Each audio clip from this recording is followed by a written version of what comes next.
Bismillahirrahmanirrahim. Assalamualaikum warahmatullahi wabarakatuh. Alhamdulillahi rabbil alamin. Hamdan katsiran thayyiban mubarakan fihi kama yuhibbu rabbuna wa yarda. Asyhadu an la ilaha illallah wahdahu la syarikalah wa asyhadu anna Muhammadan abduhu wa rasuluhu la nabiyya ba'dah. Jemaah yang dirahmati Allah, kita lanjutkan kembali pembahasan Sholatul Mu'min atau ensiklopedi Sholat jilid yang ketiga. Sekarang kita masuk ke dalam adab bagi orang yang sakit, yaitu adab yang ke-13 di buku teman-teman halaman 275. Kata penulis, yurqi nafsahu. Adab yang dituntunkan bagi orang yang sedang sakit adalah dia meruqyah dirinya sendiri. Kalau teman-teman pernah mendengar hadis tentang 70.000 orang yang masuk surga tanpa hisab, pernah dengar? Di antaranya adalah orang-orang yang tidak minta diruqyah. Maka kata para ulama, yaitu yang tidak minta diruqyah, orang meruqyah dirinya. Meskipun itu hukumnya tidaklah haram. Lalu yang utama seperti apa? Jawabannya yang ke-13 ini. Ruqyah diri sendiri. Di antaranya teman-teman kalau sedang sakit bisa mengambil air. Air itu dibacakan misalnya Al-Fatihah, dibacakan Al-Mu'awwidhat, lalu diminum. Sebagiannya misalnya sakit kepala, dituangkan airnya di atas kepala. Ya, saya pribadi kalau secara pengalaman cukup sering. Kecuali kalau misalnya lagi safar, lagi umroh yang itu butuhnya cepat instan, ya mau nggak mau Paramex. Tapi kalau mau sabar sedikit, setengah jam misalnya, saya biasanya ruqyah. Saya ingat di masjid ini juga pernah. Teman-teman pernah nggak lihat saya kajian di sini lepas peci? Ya kan, saya lihat di komentar Facebooknya, Ustadz pakai pecinya, padahal itu lagi sakit kepala. Ya, keluar, zaman kita masih parkiran di sana. Pas keluar ada yang nanya-nanya gitu, Ustadz mau tanya, Anda bilang, tunggu dulu ya, saya sakit kepala. Keluar, cari air, ditaruh di tangan, kemudian saya bacakan Al-Fatihah 7 kali. Saya tuang di atas kepala. Sudah, sepanjang jalan sampai menuju rumah, hilang sakit kepalanya. Itu namanya meruqyah diri sendiri. Berdasarkan hadis Utsman bin Abil As radhiyallahu anhu, dia mengeluh kepada Rasulullah tentang sakitnya yang ada di tubuhnya semenjak dia masuk Islam. Maka Rasulullah mengatakan, letakkan tanganmu pada anggota tubuh yang sakit, lalu ucapkan 3 kali Bismillah, ucapkan 7 kali A'udzubillah wa qudratihi min syarri ma ajidu wa uhadir. Nih lihat teman-teman. Ini diantara cara meruqyah diri sendiri. Coba praktek ya. Misalnya teman-teman lagi sakit kepala. Nah, pegang kepalanya. Terus baca 3 kali Bismillah. Bismillah, Bismillah, Bismillah. Terus baca 7 kali yang ini. Coba. A'udzubillah wa qudratihi min syarri ma ajidu wa uhadir. Itu baru 1 kali ya. Baca sebanyak 7 kali.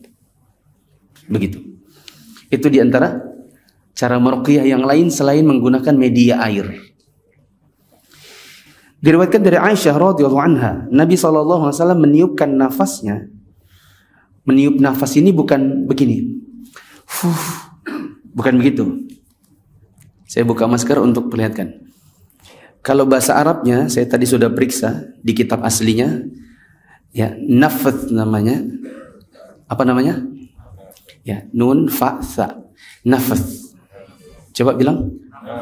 Nah, bukan nafas. Kalau nafas itu nafas. Ini pakai ta. Nafas. Nah, nafas itu begini. Itu seperti ada yang ditiup dan ada yang diludah. Tapi bukan begitu. Tapi juga bukan Bukan misalnya ambil air, lalu airnya ditiup. Bukan begitu. Tapi begitu. Dan ludahnya enggak dikeluarin. Apa namanya? Nafas. Nabi bernafas ke arah diri sendiri sambil membaca muawwidzat. Maksudnya ke tangannya beliau. Begini. Sambil baca al-muawwidzat. Qul a'udzu birabbil falaq, qul a'udzu birabbin nas. Ya, kemudian beliau usapkan di badannya. Kata Aisyah, Nabi nafas ke arah dirinya sendiri sambil membaca muawwidzat ketika beliau sakit yang membuatnya meninggal. Ketika merasa berat meniupnya atau menafasnya, akulah yang menafaskan kepada beliau dengan membacakan untuknya, dan aku usapkan tangannya beliau ke tubuhnya beliau sendiri. Perawi mengatakan, aku pernah bertanya kepada Ibnu Syihab Az-Zuhri, bagaimana Rasulullah SAW dulu menafas? Maka dia menjawab, nafasnya beliau di telapak tangan lalu diusapkan ke wajah. Dalam lafaz Muslim disebutkan Nabi SAW mengeluhkan sesuatu. Ulang. Dalam lafaz Muslim disebutkan Nabi SAW mengeluhkan sesuatu. Beliau membacakan untuk dirinya muawwidzat lalu menafaskannya. Kemudian Nabi SAW bertambah parah dan aku membacakannya dan mengusapkan tubuhnya ke tangan beliau demi mengharapkan keberkahannya. Bisa dipahami teman-teman? Lebih bagus lagi kalau airnya air zam-zam, gitu ya. Dibacakan atau nafas ke tangan, diusapkan ke wajah dan ke tubuh. Bisa juga seperti yang tadi, dipegang bagian yang sakit, baca bismillah, bismillah, bismillah. Kemudian a'udzubillah wa qudratihi min syarri ma ajidu wa ahwadhir sebanyak 7 kali. Sekarang yang ke-14. Ada bagi orang yang sedang sakit, yang ke-14 adalah memenuhi hak orang lain jika mampu. Yu'addil huquqa li ashabiha in tayassara dzalik, kata penulis. Apabila seseorang merasa kesulitan dalam memenuhi hak-hak orang lain, maka hendaklah dia menulis dan mewasiatkannya agar hak tersebut segera dipenuhi orang lain. Ya, berarti di situ boleh dicatat cara menunaikannya adalah tunaikan sendiri atau wakilkan. Bisa tunaikan sendiri, bisa diwakilkan. Contohnya apa? Contohnya apa? Hak-haknya orang, catat di situ. Utang yang kita belum bayar, jangan mati dulu. Sebagian orang itu mau menantang Allah di hari kiamat dengan cara membiarkan utangnya tidak kunjung dibayar, padahal dia sudah tahu dia akan wafat. Bukan gak ada harta, sebagian orang itu meninggalkan banyak harta. Ya, kalau kita mau katakan gini ya, dengan tegas ya, kenapa antum gak mau bayar utang antum sama si fulan? Saya gak ada uang. Ini rumah antum. Ini rumah kalau dijual berapa? Sayang buat anak-anak. Anak-anak itu nanti ada rezekinya. Jangan menantang Allah di hari kiamat. Ya, kalimat saya ini pernah saya ucapkan paling tidak kedua orang. Saya bilang, antum bukan tidak punya uang, antum sayang rumahnya. Kalau saya jadi antum, saya nggak akan biarkan diri saya ya konyol gitu di hari kiamat. Mau menantang Allah dengan cara mati dalam keadaan masih ada utang. Saya nggak mau. Hidup sekali, akhirat selamanya. Kemudian antum mau membiarkan diri antum menzolimi orang lain, ada uang orang yang antum tidak kembalikan, padahal sebenarnya antum punya harta yang kalau antum jual itu dibayarkan utang ke dia masih banyak lagi sisanya. Ya. Itu utang. Contoh yang lain misalnya sesuatu yang kita curian. Kalau kita lagi sakit, terutama teman-teman sakit yang kita lihat kayaknya parah ini kayaknya COVID bukan omnya lagi nih, sepupu-sepupunya, misalnya gitu. campur aduk, sesak nafas, sakit kepala, sakit badan dan lain-lain. Ya, susah bernafas pakai oksigen. Itu ingat-ingat di rumah kita. Ada ndak ya sepatunya orang?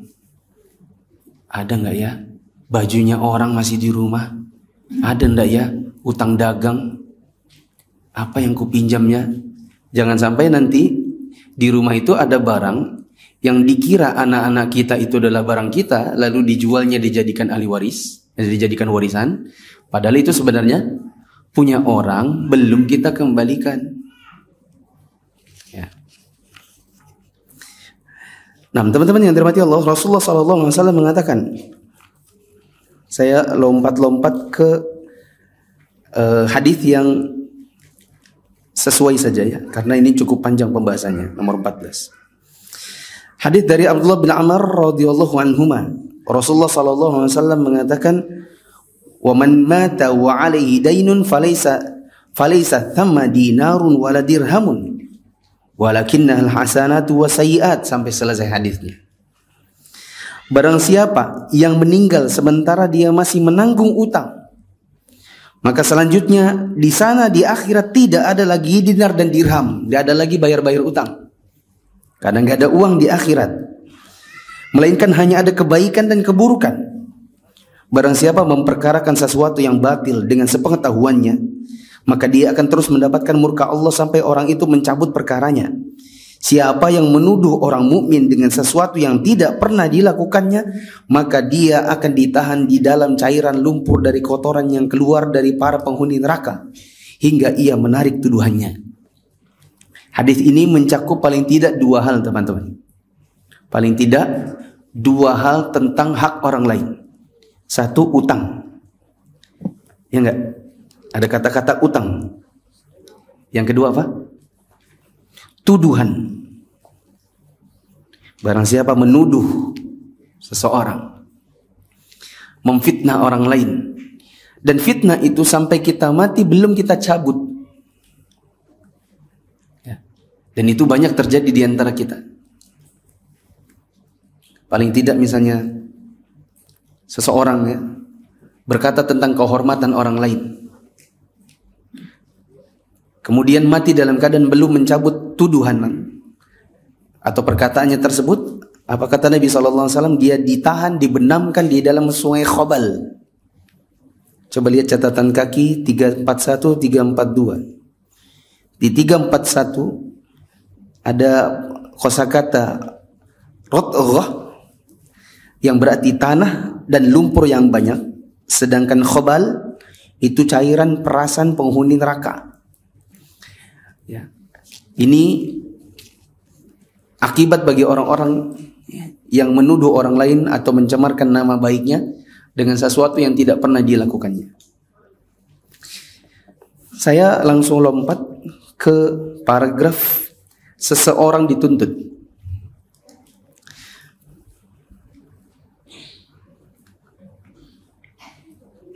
Oh maaf, riwayat dari Jabir.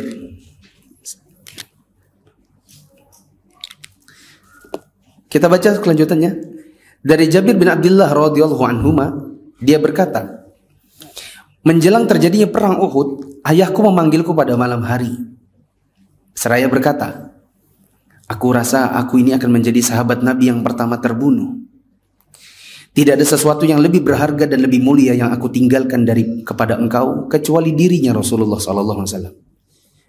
Sesungguhnya aku masih memiliki utang, maka lunasilah utang tersebut. Pesan Bapak, perlakukanlah saudara-saudara perempuanmu dengan baik. Esok hari waktu perang Uhud, benar-benar bapakku menjadi orang yang pertama terbunuh. Dia dikubur bersama orang-orang lain dalam satu liang lahat, dan aku tidak tenang untuk membiarkannya dikubur bersama orang lain. Maka aku keluarkan jasadnya setelah 6 bulan, dan jasad ayahku masih seperti pertama kali aku menguburnya. Artinya jasadnya tidak dimakan bumi, kecuali hanya sedikit sesuatu yang ada di telinganya. Lalu aku menguburnya di liang yang tersendiri. Ya. Ini menunjukkan tentang kemuliaan orang yang wafat tidak membawa apapun berupa hak-hak manusia. Ya. Selain ini adalah keutamaan bagi orang yang wafat dalam keadaan syahid, di medan perang, belum lagi dia adalah seorang sahabat Nabi. Seseorang dituntut untuk segera memberi wasiat pada hal-hal yang wajib yang berhubungan dengan hak, seperti haji apabila belum menunaikannya, utang, nazar, kafarat, barang-barang titipan dan sebagainya. Ya, teman-teman bisa highlight khususnya di bagian haji. Ini kadang sering terlupakan, termasuk saya juga sering melupakan kalau sedang kajian tentang warisan. Saya sering menyebutkan tarikah atau harta peninggalan mayit itu ditunaikan wasiatnya, utangnya dulu, wasiatnya, kemudian baru dibagi waris. Saya lupakan tentang hajinya. Orang yang wafat dan ada uang yang cukup buat haji dan dia belum haji bukan karena uzur, maka itu haji duluan. Dihajikan dulu atas nama dirinya karena dia punya uang. Beda halnya dengan orang yang memang tidak punya kemampuan. Ya. Misal ada orang wafat dalam keadaan meninggalkan uang 1 miliar. Dia belum haji, maka itu tidak bisa bagi warisan sebelum haji, utang, ya, atau utang dulu, haji, wasiat, biaya penguburan, baru kemudian warisan bila masih ada sisanya. Haji itu tidak boleh dilupakan bagi orang yang wafat dan memang uangnya masih ada, dia belum haji bukan karena uzur. Nah,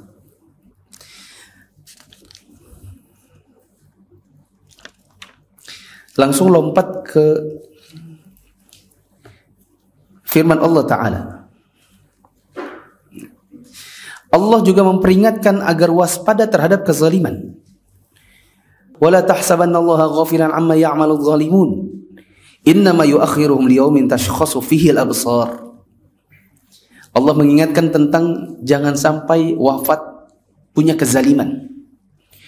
Allah mengatakan, dan janganlah sekali-kali kamu wahai Muhammad mengira bahwa Allah lalai dari apa yang diperbuat oleh orang-orang zalim.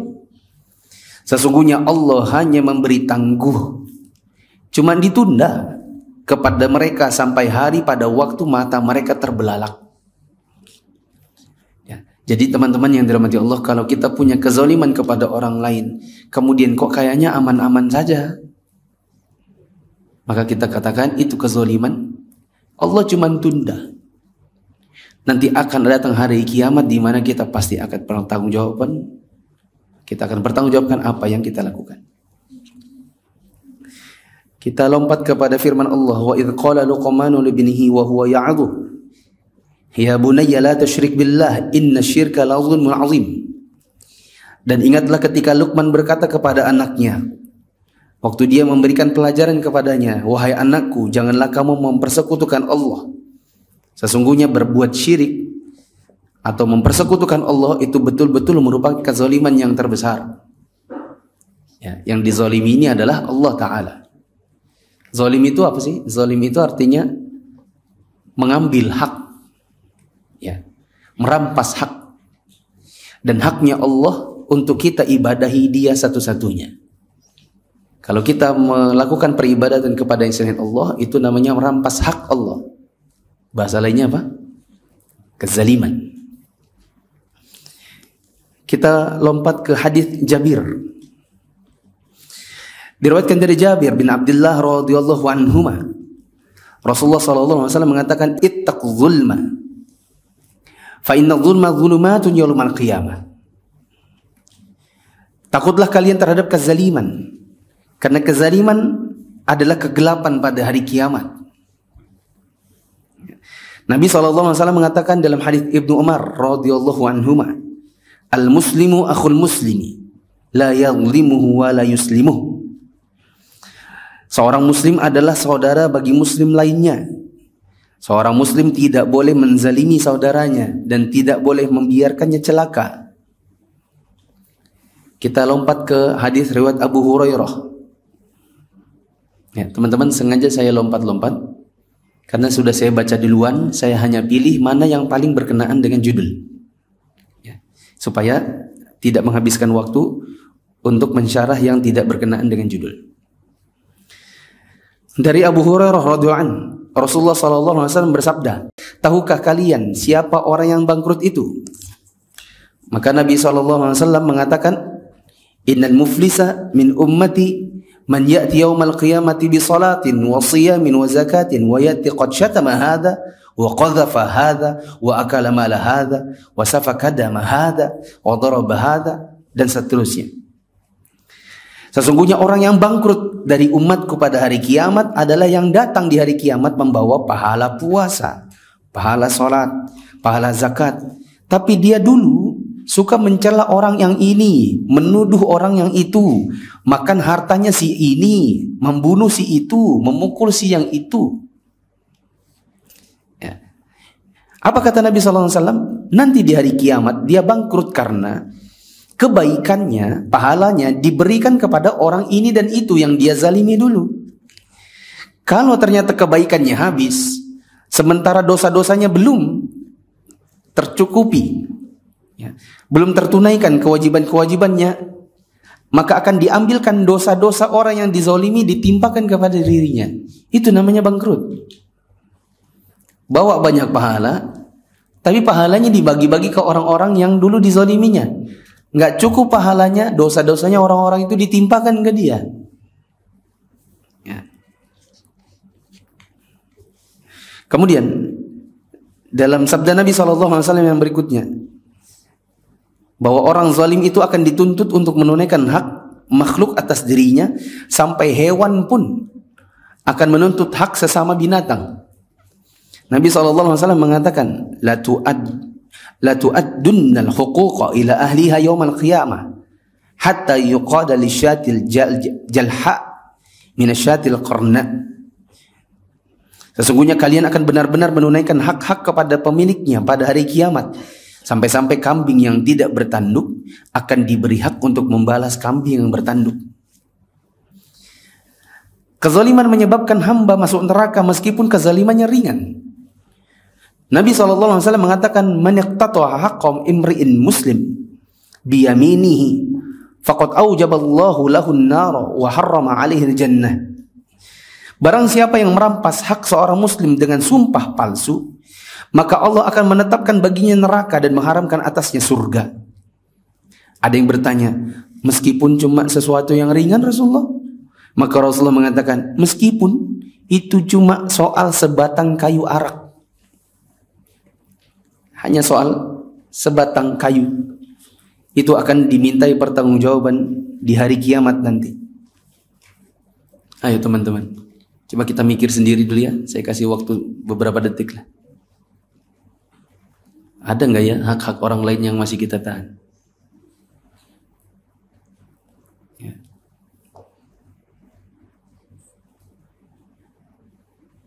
Utang-utang. Masih ada nggak utang-utang? Cuma ingat baju-baju, sepatu, tas, perkakas rumah tangga yang bukan punya kita. Yang istri kita pun tak tahu kalau itu bukan punya kita. Ya, hati-hati.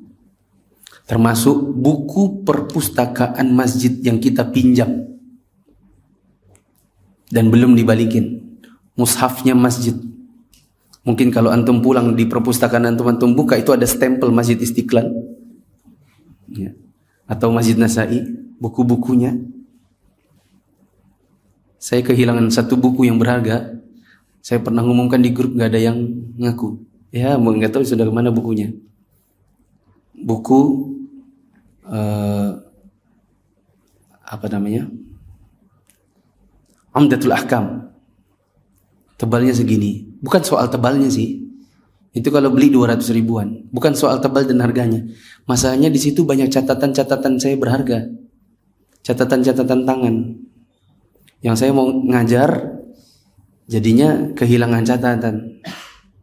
Nah, dulu saya ingat ada yang pinjam, tapi saya tidak ingat lagi siapa yang pinjam itu. Ya. Nanti kalau kita pulang, teman-teman, ya pokoknya kita mulai perhatikan isi di rumah kita. Karena kita kan tidak tahu kapan kita wafat. Ya tidak? Ya. Kalaupun ada yang masih dipinjam, kita bilang sama istri, ini punyanya sini ya, punyanya Pak Anu. Ini kemarin pinjam sama Om Anu. Nah, selanjutnya kita pindah ke paragraf oleh karena itu. Oleh karena itu, seorang muslim harus meminta maaf kepada orang yang pernah dizaliminya. Yakni sebelum dia harus membayarnya dengan pahala kebaikannya. Mumpung masih hidup maksudnya. Kalau ada sesuatu yang kita salah pada orang lain dan belum kita minta maaf, maka mumpung masih hidup, jangan sampai nanti kita sudah wafat baru kemudian pahala kita dipakai untuk bayar yang kita belum mintai maafnya itu. Ya, termasuk diantaranya fitnah-fitnah tentang teman-teman kita. Nabi SAW mengatakan, barang siapa yang pernah menzalimi saudaranya, baik terhadap kehormatannya ataupun hal lainnya, maka hendaklah dia minta kehalalan atau minta maaf darinya sekarang juga. Sebelum datang waktu ketika dinar dan dirham tidak lagi berarti. Apabila dia memiliki amal soleh, maka amal itu nanti akan diambil darinya menurut kadar kezaliman yang dilakukannya. Bila dia tidak punya kebaikan, maka kejahatan orang yang dizalimi akan dibebankan kepadanya. Kezaliman itu bisa terjadi pada rakyat, keluarga, ataupun keturunan. Termasuk berarti kezaliman orang tua kepada anaknya. Misalnya teman-teman, kadang-kadang orang tua itu emosi. Dia nggak nanya-nanya dulu sama anaknya, langsung main geplak, langsung main tabok. Ya, anaknya menangis. Ya, lalu kemudian dibilangin, nggak usah melawan, jangan menjawab. Padahal kalau dia dibiarkan untuk menjelaskan, ini bukan saya. Misalnya itu tadi kucing yang jatuhkan. Ya, kemudian bisa saja dia berada pada tempat yang tidak tepat di waktu yang tak tepat. Orang tua mengira itu perbuatannya, tidak tanya-tanya langsung main geplak. Ya. Itu juga termasuk kezaliman yang nanti dituntut di hari kiamat kalau kita tidak minta maaf kepada anak-anak kita. Rasulullah SAW bersabda, "Ma min 'abdin yastara'ihi Allahu ra'iyatan yamutu yawma yamut wa huwa ghashun li ra'iyyatihi illa harramallahu 'alaihi al-jannah." Tidaklah seorang hamba yang diberi amanah oleh Allah untuk memimpin rakyat lalu dia mati dalam keadaan menipu atau mengkhianati rakyatnya, melainkan Allah akan mengharamkan surganya. Nabi SAW mengatakan, "Wattaqi da'watal mazlum fa innaha laisa bainaha wa bainallahi hijab." Takutlah engkau kepada doa orang yang dizolimi, karena tidak ada penghalang antara doanya dengan Allah. Apa bahasa bahasa lugasnya? Kalau ada orang terzolimi lalu dia doakan sesuatu yang jelek kepada yang menzolimi, itu bisa jatuh langsung. Entah kontan, entah nanti. Saya sudah bikin video pendek kemarin tapi belum dirilis. Ya. Mungkin rilis besok kali. Saya bikin video pendek tentang perokok di jalan, naik motor. Perokok naik motor. Banyak enggak? Banyak orang-orang yang sambil merokok saat naik motor. Dia pas bos. Tidak cuma asap motornya, asap mulutnya juga. Nah, orang di belakang kadang-kadang karena namanya juga dia berkendaraan, pasti asapnya terhembus ke belakang. Orang yang di belakang ada yang sesak nafas, ada yang batuk-batuk, ada yang terganggu. Ya paling tidak kena racun. Kan di dalam asap rokok juga ada racunnya. Belum lagi kalau mereka berhenti di lampu merah. Kita di kanan, di kiri, di belakangnya itu kena. Ya. Saya sebutkan hadis ini di dalam video tersebut. Takutlah doa orang yang terzalimi, karena antara doa orang yang terzalimi dengan Allah itu tidak ada penghalangnya. Saya paling khawatir kalau kemudian Anda didatangi oleh seseorang lalu dia mengatakan, "Pak, matiin Pak rokoknya." Ya, kalau enggak semoga celaka. Kalau ada yang bilang begitu gimana? Ya. Kalau orang-orang muslim yang baik mungkin dia akan turun, dan saya pernah lakukan itu di perempatan BB. Saya standar satu, kemudian saya datangi ke depan. Mas, rokoknya tolong mas, itu ke belakang. Oh iya, dimatiin. Itu karena muslim yang baik. Kalau tidak baik mungkin langsung, semoga celaka kamu di depan, semoga aja kamu ditabrak truk, ya. Atau paling tidak dia keluarkan nama-nama binatang. Hati-hati teman-teman yang dirahmati Allah, terutama yang masih merokok, apalagi merokoknya di jalan. Meskipun saya yakin kalau di kajian ini enggak, ya paling rokoknya di WC. Ada contoh nyata doanya orang terzolimi itu bahaya, yaitu kisah Sa'id bin Zaid dengan Arwa binti Uwais. Teman-teman lihat itu binti, ya, karena ada pada bagian tertentu nanti itu dia bin, ya, yang benar binti. Arwa, seorang perempuan, menuduh Sa'id telah mengambil sebagian dari tanahnya. Arwa menggugatnya kepada Marwan bin Hakam. Sa'id berkata, aku mengambil sebagian tanahnya yang sebenarnya merupakan milikku. Ya, Sa'id ini bilang itu masalahnya tanahku, saya memang ambil karena itu tanah saya. Kenapa saya ambil? Karena Rasulullah SAW yang mengatakan sesuatu yang aku dengar. Maka Marwan tanya, memangnya kamu dengar apa dari Nabi? Sa'id mengatakan, aku dengar Rasulullah SAW mengatakan, man akhadha shibran minal ardi zulman tuwiqahu ila sab'i ardin yaumal qiyamah. Barang siapa yang mengambil sejengkal tanah milik orang lain dalam keadaan zalim, maka nanti akan dikalungkan di lehernya 7 lapis bumi sebanyak yang dia ambil pada hari kiamat. Saya takut Arwa ini nanti kena begitu, makanya saya ambil, kata Sa'id. Marwan bilang, aku tidak akan minta bukti lagi padamu setelah hari ini. Tapi karena dia sudah jengkel dengan Arwa yang nuduh ini, maka Sa'id pun berdoa, ya Allah, jika wanita ini, si Arwa ini berdusta bahwa saya telah merampas tanahnya yang sebenarnya itu tanahku sendiri, butakanlah matanya, matikanlah dia di atas tanah miliknya.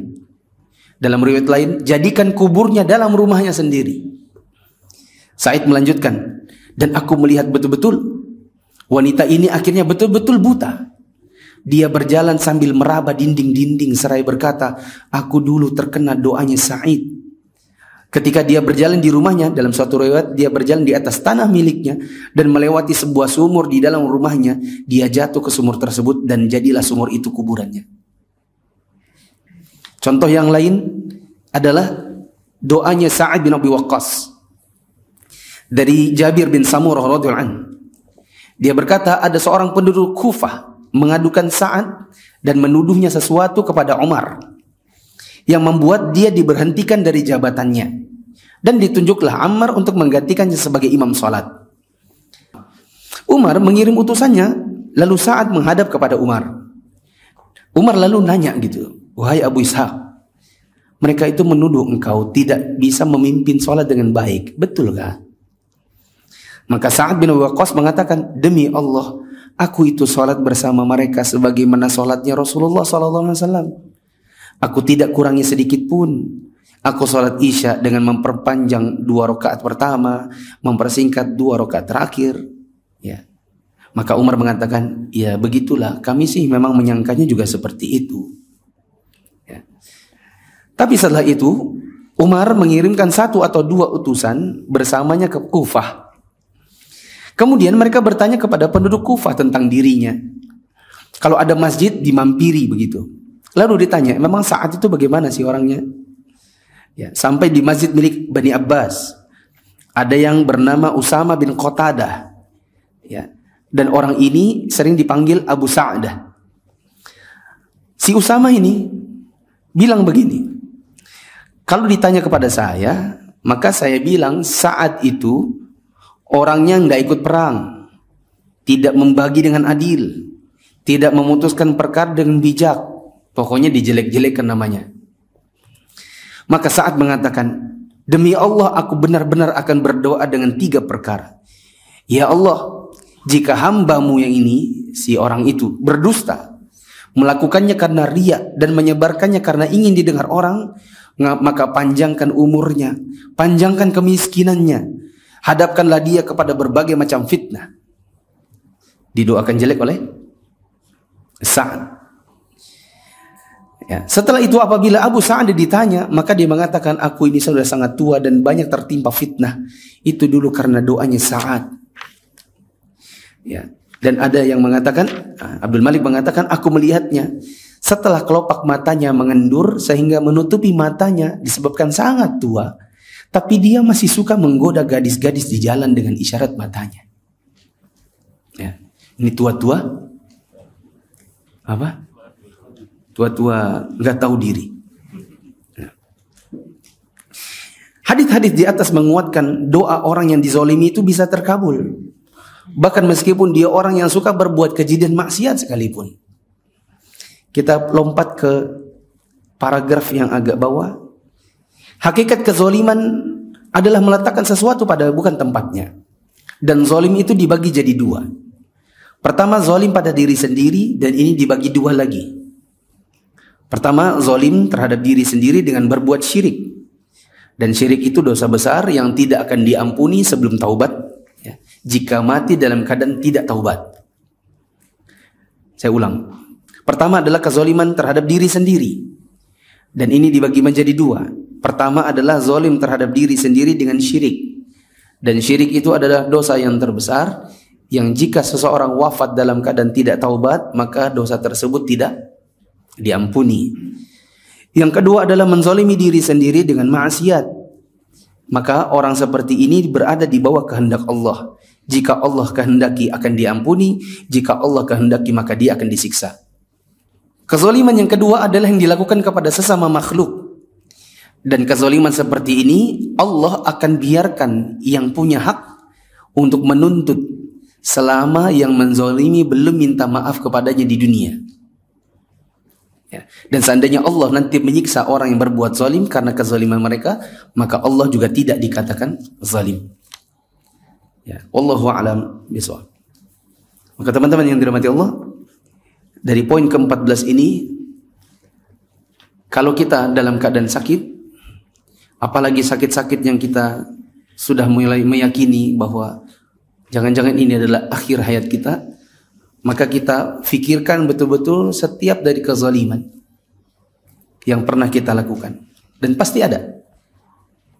Pasti ada. Mulai dari kita kecil sampai kita besar.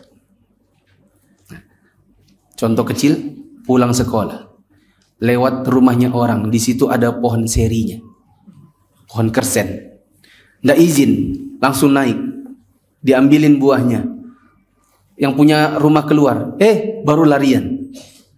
Itu apa namanya? Kezaliman. Nah, sekarang bagaimana cara kita minta maaf kepada yang punya pohon kersen? Orangnya juga sudah tidak ada, kita tidak tahu di mana, bahkan pohonnya sudah ditebang, itu juga daerahnya sudah berubah tempatnya. Ikut Mia belajar Islam jadi lebih mudah dan makin yakin. Kita belajar dari yang paling dasar, yang paling utama, dan yang paling kita butuhkan. Mufid Islamic Academy atau MIA adalah sebuah program pembelajaran Islam melalui pembahasan kitab-kitab para ulama yang dibahas secara terstruktur dan berjenjang. Untuk informasi lebih lanjut tentang pendaftaran, teman-teman bisa mengakses di media sosial Mufid TV Official, baik yang ada di Telegram, YouTube, Instagram, maupun di Facebook. Assalamualaikum warahmatullahi wabarakatuh.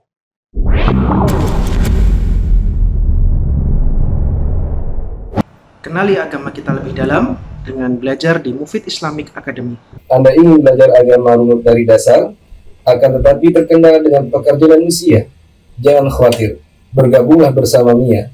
Dengan belajar di MIA, Anda akan mendapatkan metode yang mudah untuk difahami, dan Anda bisa belajar kapan dan dimanapun Anda berada, akan tetapi tetap ilmiah. Barakallahu fikum.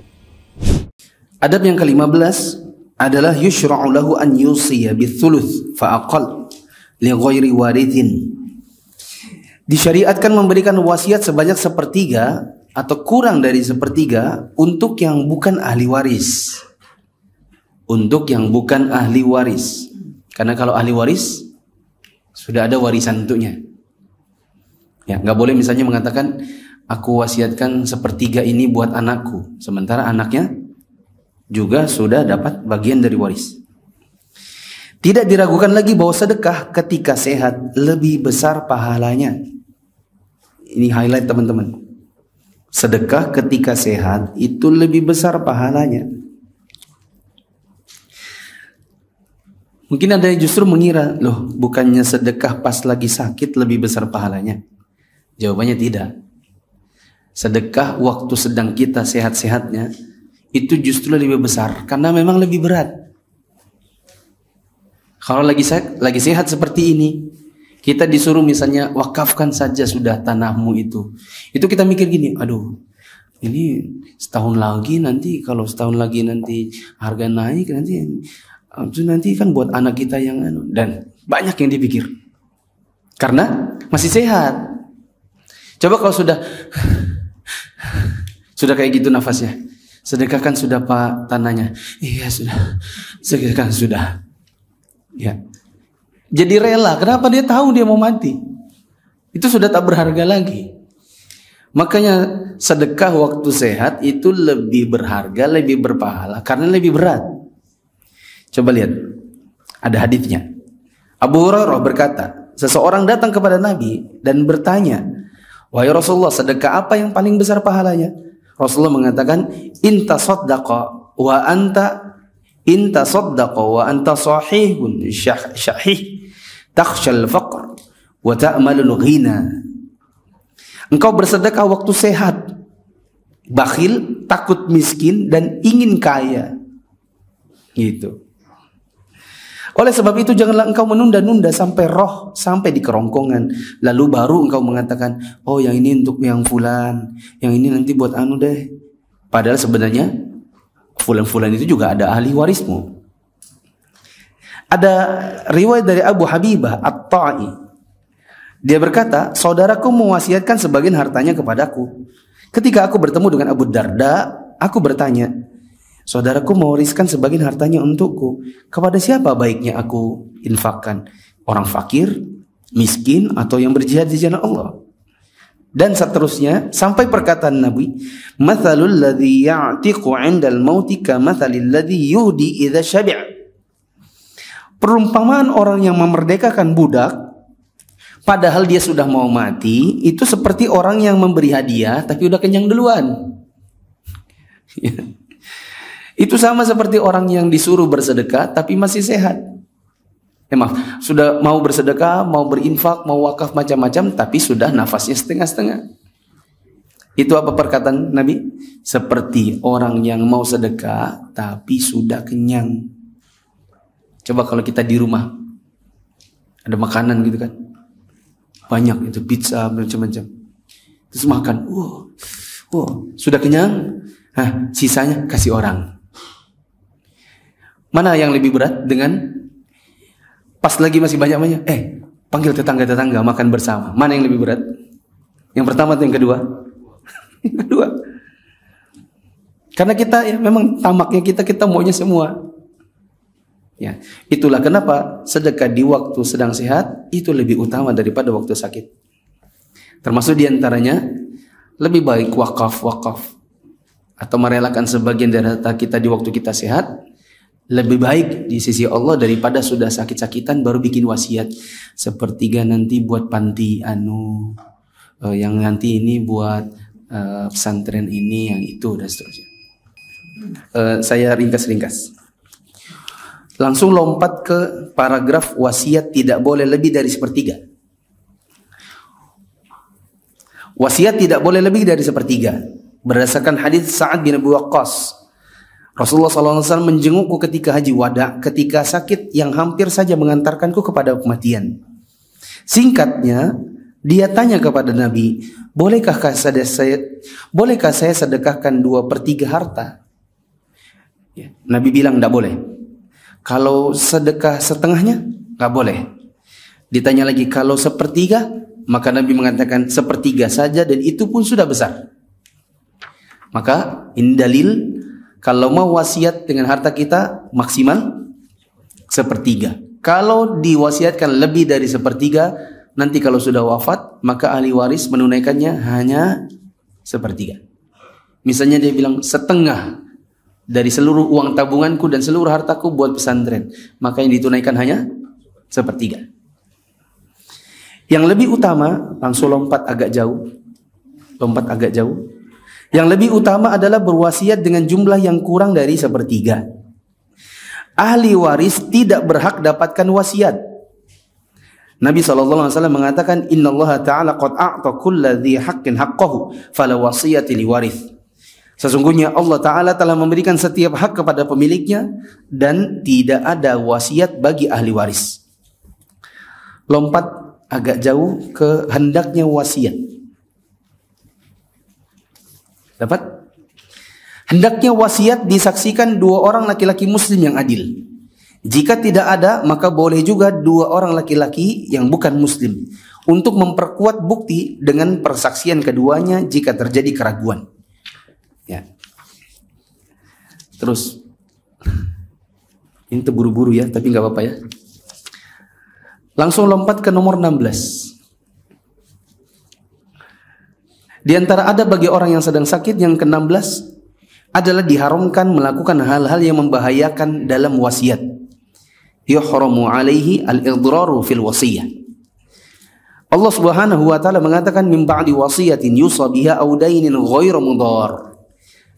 Dan warisan itu ditunaikan sesudah dipenuhinya wasiat yang dibuat olehnya atau sudah dibayar utangnya dengan tidak memberikan mudarat kepada ahli waris. Artinya kalau seandainya ada kemudaratan dari wasiatnya, maka bagian kemudaratannya dihilangkan. Seperti contohnya tadi, dia mewasiatkan hartanya semua misalnya. Dia sudah bikin tulis, dinotaris lagi, dicatat di notaris, seluruh hartaku untuk pesantren. Maka itu memudaratkan ahli waris. Maka yang boleh ditunaikan hanya sepertiga. Ke-17, memotong kuku, mencukur rambut kemaluan, dan mencukur kumis kalau ada kumisnya. Ini maksudnya laki-laki. Ya, kalau ada orang yang sudah dalam keadaan sakit, yang sakitnya mengantarkan kepada kematian, dianjurkan untuk memotongkan kukunya, mencukur rambut kemaluannya, dan mencukur kumisnya. Yang demikian dianjurkan berdasarkan hadis Abu Hurairah pada kisah Khubayb. Dalam kisah tersebut bahwa Khubayb mengetahui bahwa orang-orang musyrik telah bersepakat untuk membunuhnya, maka dia pun pergi dan meminjam pisau cukur dari anak perempuan Al-Harith untuk mencukur bulu kemaluannya, dan perempuan itu pun meminjamkannya.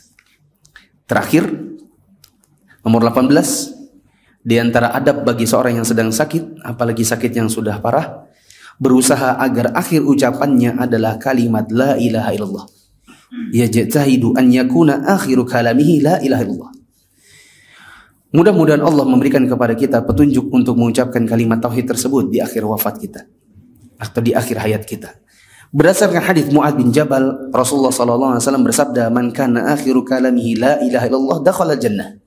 Siapa yang akhir ucapannya adalah la ilaha illallah, maka dia pasti masuk surga. Rasulullah SAW mengatakan, "Telah datang kepadaku utusan Rabbku, lalu dia memberitahukan kepadaku," dan atau beliau berkata, orang itu memberiku kabar gembira bahwa siapa yang mati dari umatku dalam keadaan tidak melakukan syirik dengan sesuatu apapun, maka dia pasti masuk surga. Dikatakan kepada Wahab bin Munabbih, bukankah kunci surga itu adalah kalimat la ilaha illallah? Maka dia mengatakan, betul, sungguh tidak ada kunci yang tidak memiliki gerigi. Jika engkau datang dengan kunci yang bergigi, maka pintu itu akan dibuka untukmu. Namun jika tidak demikian, maka pintu itu pun tidak akan dibuka. Wallahu a'lam bishawab. Mohon maaf saya tadi agak ngebut karena saya memang menargetkan agar adab orang sakit ini selesai dalam 4 pertemuan yang cukup panjang. Maka pada pertemuan yang akan datang insyaallah kita akan masuk dalam subbab yang ke-6. Subhanakallahumma wa bihamdika asyhadu an la ilaha illa anta astaghfiruka wa atubu ilaik. Wassalamualaikum warahmatullahi wabarakatuh.